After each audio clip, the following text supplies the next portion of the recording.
Good afternoon, Keluarga Malaysia. I'm Azlani Adani and you're watching Updates at Noon. Making our headlines today, PM calls on Malaysians to continue adhere to SOP.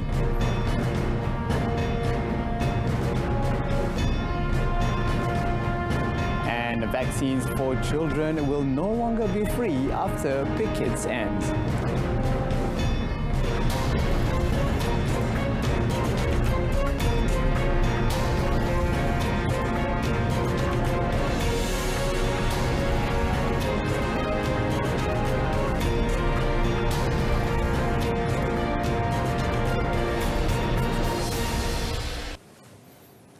Prime Minister Datuk Seri Semasa has urged the public to continue to be vigilant against COVID-19 despite the further loosening of the Standard Operating Procedures SOPs. He said although the government has allowed certain relaxations, people still need to practice self-discipline for the protection of their families and the communities, including while visiting the cemetery during Aidilfitri. Sebab saya percaya ni kubur ni biasanya beratus-ratus pergi, ramai pergi. The whole family akan pergi. Jadi mungkin berempet-empet. Berempet-empet pun sudah tidak salah dari segi SOP. Kerana seperti kita tahu yang penjarakan fizikal tidak lagi menjadi wajib untuk ada penjarakan 1 meter seperti dulu.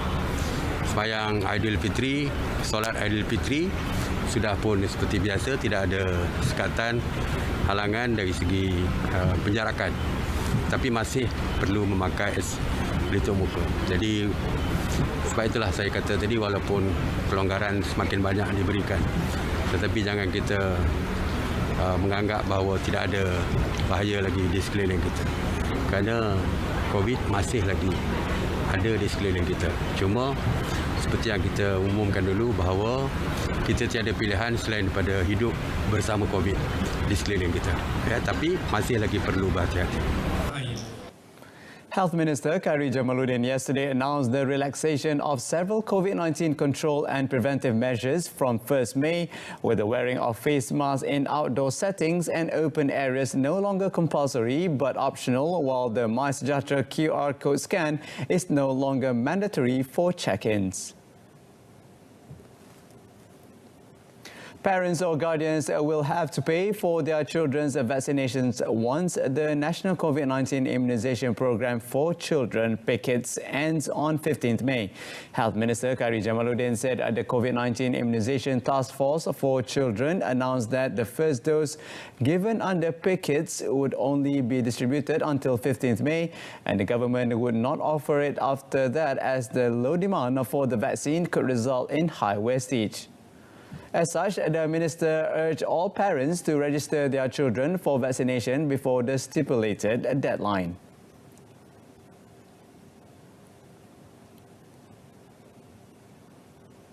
Kita akan simpan bekalan vaksin terutamanya bagi mereka yang belum mencapai usia 5 tahun, yang mungkin akan capai usia 5 tahun pada tahun ini. Dan kita juga akan simpan bekalan vaksin untuk kanak-kanak yang positif yang terpaksa menunggu sebulan sebelum mendapat dos pertama mereka.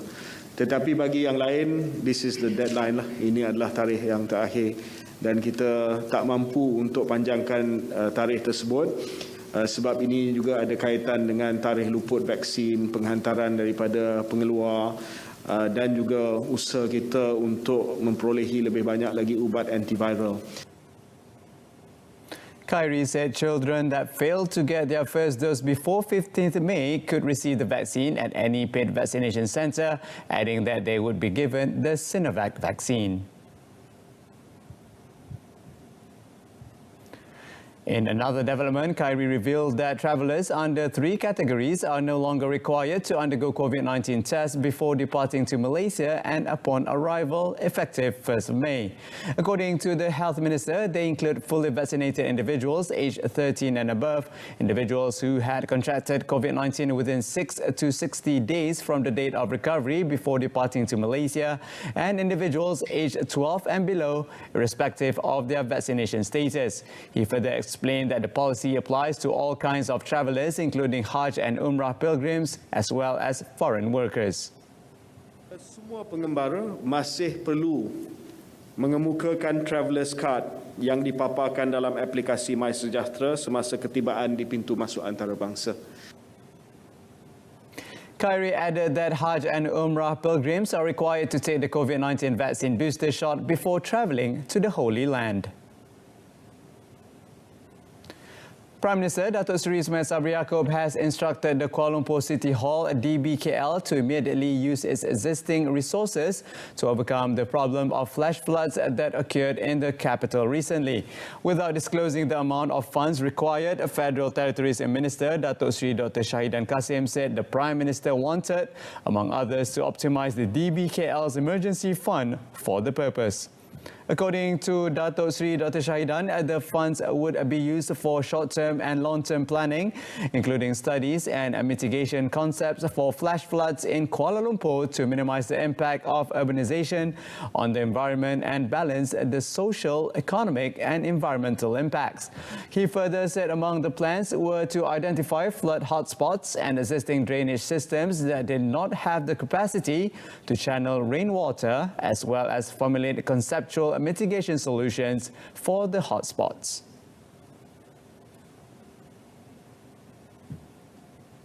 Bila berlaku di KL, ini imej negara, tuan-tuan. Jadi kerajaan telah membenarkan perbelanjaan yang besar dan kita buat segera. Itu sebab saya suruh beli pam dan sebagainya mengikut pembelian secara emergency, ya. Termasuk mengorek tempat yang perlu dikorek, termasuk membetulkan injak yang berhadapan dengan sungai dan sebagainya. The Memorandum of Understanding MOU signed between Malaysia and South Korea yesterday will be a legal instrument in further strengthening defence cooperation between the two countries. Senior Defence Minister Datuk Seri Syamuddin Tun Hussein said the MOU signed with South Korean National Defence Minister Soh Wook would be the main reference document in interactions, programs and joint activities between the Malaysian Armed Forces and the Republic of Korea Armed Forces. Datuk Seri Syamuddin said to ensure that the planning under the MOU could be implemented well and run smoothly, a working committee between the defence ministries of both countries would be established. Apart from that, he said both countries are working towards an MOU on the defence industry, which is also closely related to the National Defence and Security Industry Policy, which is being drafted by the Ministry of Defence. Beberapa keputusan telah pun dibuat untuk pasukan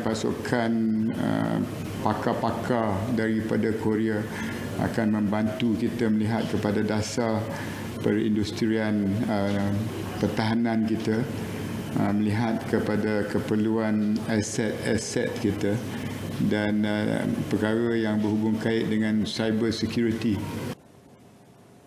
Malaysia had previously cooperated with several countries such as Italy, France and the United States and is now working to further expand cooperation with more countries such as India and South Korea.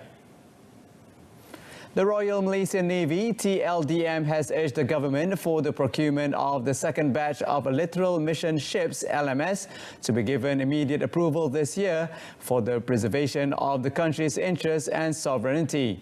Navy Chief Admiral Tan Sri Muhammad Reza Muhammad Sani said the assets are much needed as the gap in combat capabilities faced by the TLDM had widened and it is at a critical level. Bagi tujuan ini, TLDM telah mendapat sokongan padu daripada Yang Berhormat Menteri Kanan Pertahanan dan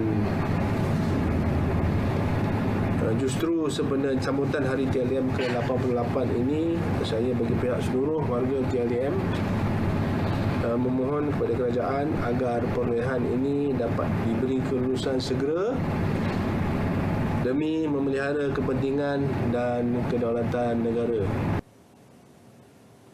He further explained that the acquisition of the combat-capable LMS is in line with the planning of the TLDM's 15-5 transformation program, which had been recalibrated. He also revealed that about 61% of the assets owned by TLDM are currently operating beyond the expected service life and are in obsolescence.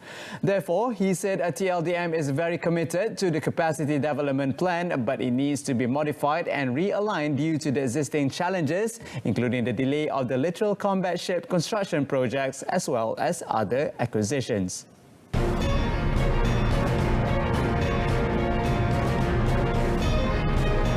Coming up in sports, JDTC of Guangzhou set up a final group match with Ulsan Hyundai.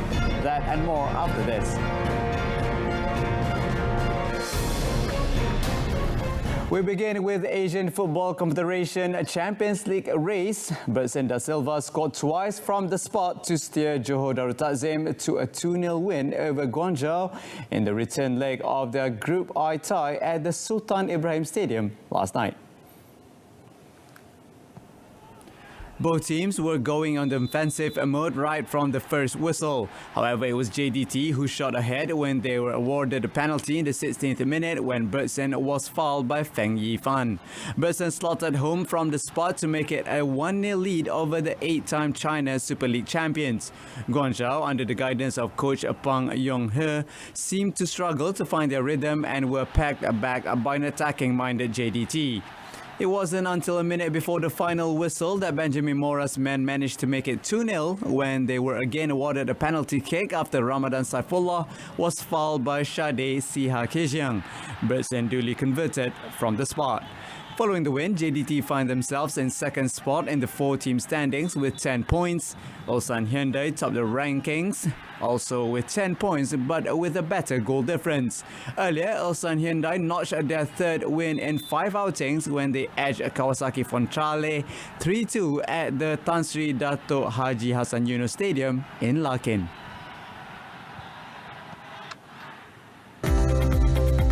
RTM telah melahirkan barisan penyampai berita berkaliber dan disegani di pentas penyiaran. Kini masanya anda berpeluang menjadi sebahagian daripada barisan penyampai kami mencipta kegemilangan di stesen yang berprestij ini. Anda perlu mempunyai bakat dalam penyampaian berita dan mengikuti kriteria seperti berikut. Pertama, berumur 23 tahun hingga 35 tahun. Kedua, kelayakan akademik diploma dan ke atas. Dan ketiga, fasih berbahasa Malaysia dan Inggeris.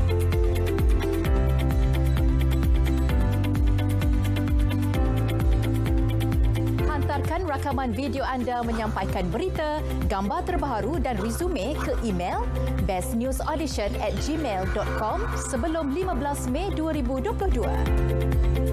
Jom selahkan bakat anda.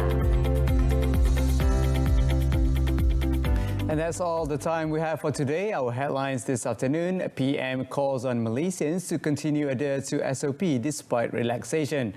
Don't forget to tune in to News at 10 coming up on saluran Berita RTM at 10 p.m.